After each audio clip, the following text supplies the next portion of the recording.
Hey, Campbell and friends. It's Wednesday afternoon and it's dribbling and raining outside, but I'm under canvas right now. This is a tent set up by one of the local physicians, and this is a practice of some of the local medical providers to receive folks who are coming in for COVID testing.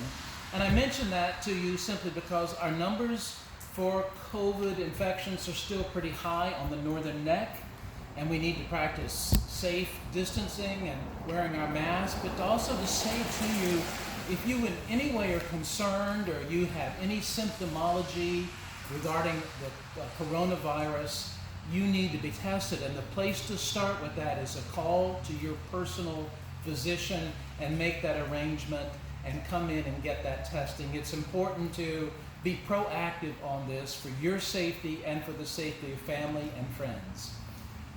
I want to thank the Reverend Tom Coy for filling the pulpit last Sunday at the park and observing the sacrament with you. Folks have been very kind, and they've said many wonderful things about Tom being with you, and it's good to have a colleague that we can share, I can share with, and we can share the work of ministry together.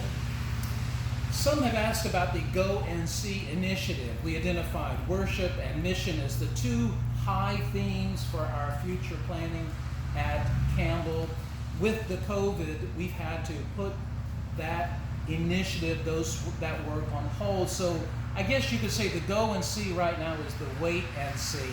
The leadership of Go and See prefers to wait until we're on the other side of this COVID experience to initiate those projects anew. And I want to remind you that on September the 20th, we will be moving from a 9 o'clock to a 10 o'clock hour for worship.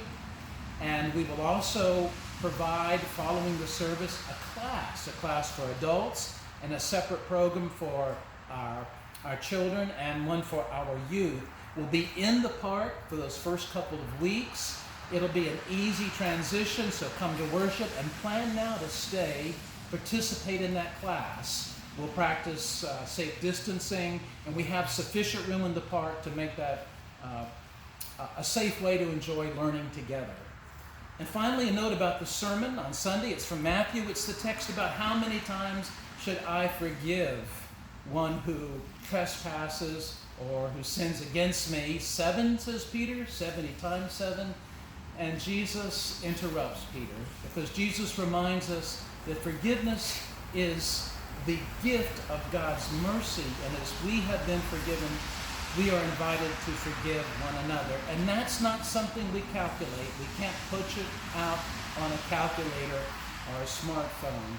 It's something we have to experience of God, and once we've experienced it, it becomes part of our lives to forgive one another. We'll talk about that more on Sunday, so until Sunday, be kind, be good. Remember the passage from Timothy. We have not been given a spirit of fear, but a spirit of love and power and of a sound mind.